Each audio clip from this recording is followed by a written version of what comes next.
ও ভাই, আমার দয়াল নবী সাল্লাল্লাহু আলাইহি সাল্লাম বলেন, যার দুঃখ বেশি তার প্রতি আল্লাহর রহমতও বেশি। তো সেই জন্য বলবো, দুঃখ নিয়ে মন খারাপ করার কিছু নাই।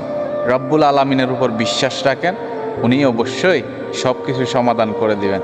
কারণ উনি তো রহমানুর রহিম, উনি তো রব্বুল আলামিন, আর আমরা রাহমাতাল লিল আলামিন নবীর উম্মত। যদি সবাই নবীকে ভালোবেসে থাকেন, আলহামদুলিল্লাহ লিখে যাবেন। আসসালামু আলাইকুম রহমতুল্লাহি ওয়া বারাকাতুহু। दुनिया वाले तो दर्द देते हैं, जख्मी दिल की दवा मदीना है, जख्मी दिल की